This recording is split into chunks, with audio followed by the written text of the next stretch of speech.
Hello to one and all, welcome to my channel. My name is Viktor Thorup. I am a professional inline and ice speed skater. One thing that we know about inline and ice speed skating is that we always turn to the left counterclockwise, which means we have quite the legs from always training them, but especially quite the left leg. In today's video, I will, thanks to the EIR technology from EIR Fitness, I'll be able to live monitor and measure my muscle oxygen in each of my legs as I go around this beautiful track for a little 5-kilometer time trial test to really find out how much harder the left leg works compared to the right as we skate. So this video is something that I am personally super excited about. It's something I've honestly been wondering a lot. It's no secret that I do, as well as most speed skaters, we do a lot of training to even out for the fact that we constantly turn left. We always go against the clock as we skate, whether it's on inlines or ice skates. This, however, is the first time I actually have the capacity to measure it. I will be using these two grass board devices that they have the ability to live measure the muscle oxygen, and thus it indicates exactly how much lactic acid I built in each of my thighs as I'm out skating. I'll have them paired with each their telephone using the EIR Fitness app, in which I'll be able to obviously live track it, but also go back afterwards and see how much lactic acid, how much muscle oxygen did I have throughout this test. I'll be carrying out the test on a 300-meter inline track that of course is going to be left turns only. The straightaways, I do try and keep those symmetrical because that's good skating, but in the turns we're going to see how much that actually affects and how big the difference is when we talk about pressure applied to and from each of the legs. Now, a few things I know for a fact already is that my left leg is 1.1 kilos heavier than the right, despite all the training I do off the skates. This came out in a wild article that got pretty popular during the last Olympics, where I shared a photo of my legs for the world to see that, well, skaters do train their legs quite a lot. But today we're actually going to find out how much is that. So one thing is for sure, I've seen that in multiple tests that I do push a lot heavier with my left leg compared to the right. And obviously it is bigger and it is heavier. I assume that's due to skating, but how much of a difference is there? We're about to find out. So for the test here, I decided to go for a 5-kilometer flying skate on this 300-meter asphalt track. I will try and aim for a pace that's about 140, 150 beats per minute heart rate. I will be using the Engo glasses here because they do have a really cool feature where you can see your stats, my speed, and my heart rate straight in the glasses here. It's a super cool thing. If you're interested in that, I'll leave a link below. I use it for my workouts.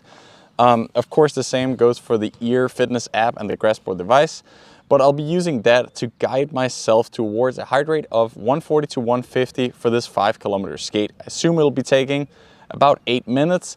I think that's the right intensity because it is approximately my zone 3, which is fast enough that it's not far from the professional's marathon pace, the pace I would be going for a marathon. But it's still within the range where it will be easy enough for me to keep a straight effort with a stable heart rate and assumably a stable muscle oxygen, and of course for me to have that surplus of energy to guide myself towards the correct intensity and speed so it can be stable, good data that we can check out after.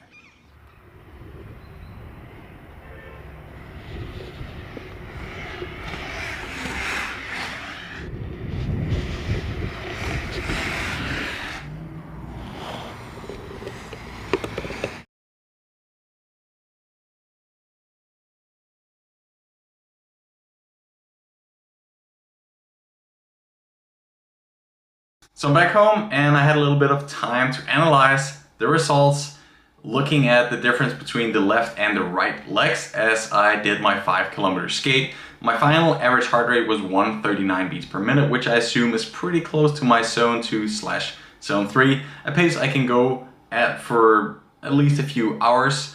So one number I found to be really interesting here is the range of muscle oxygen in each leg. So starting out by the right leg, it is 8.07, the range of muscle oxygen, whereas if we look at the left leg, it is 15.34. So basically twice a big range for the left leg, which makes a lot of sense because on the straightaway, it's not where we have, the most pressure, the most strain, not where we're working the most muscularly. And when we enter the turn, going left is where we really apply that pressure, given the strong lean, and that's where we try and accelerate more and more in order to keep that speed in the straightaway. So that is where we see the big difference in the range. Now, obviously, the main thing we're here for is to find out the difference in muscle oxygen in the quads, left versus right, as I skated this test. The right leg was at an average of 34.9, whereas if we look at the left, it was all the way down to 27.2 over the course of these 5 kilometers. That is huge. To put that into perspective, if I pull out my latest lactate test here that I did, also using the EIR Fitness app, well, the difference is about the same as I would hit. If we look at the intensity individually for each leg here, the kind of comparing it to cycling, because those are where I have my wattage zones, so it's a good way of measuring, putting some numbers that we all understand here. On my right leg, the intensity I was going with here was about 280 watts for me personally. That would be the same amount of available muscle oxygen at 280 watts for the right leg, whereas for the left, we were slightly above 310 watts. So if this was on the bike, I would be working more than 30 watts heavier on my left leg compared to the right. Which then, if you look at the big picture here, makes a lot of sense. If I have my entire skating career, just like most skaters actually, been pushing about 35 watts with my left leg at every single skating practice compared to the right, it makes a lot of sense. It got a little heavier, got a little bigger, and got a lot stronger. Hope it goes out to you guys as a message to make sure to also train your right leg. Or if you're not a speed skater, well, welcome to the freak show. I hope this was interesting, seeing what it actually does to the human body to do daily work that is so monotonous, only skating one way around. I also think there's some beauty to it that we manage to really, specialize our body for what we're doing every single day and adapt for it. Now, obviously, I'm targeting the next Winter Olympics. Until then, I also have the World Championships in 2025. And I'm gonna keep building towards that, but I'm also gonna make sure that I try and even out the legs and balance it out so I can perform my best. If you are not familiar with the EIR Fitness system, concept, and app, I really advise you to take a look at it. I think muscle oxygen is the #1 training tool. It just makes so much sense to track your effort by tracking your actual live effort, which I think muscle oxygen is the most precise indicator of. So check that out. I'll leave a link in the description below. If you haven't already, I hope you want to subscribe to my channel, like this video, share it with some friends that you think would be interested in the topic, and then leave a comment where you tell me what I or EIR together should make in our next video. Love making these YouTubes, so yeah, keep some good suggestions coming.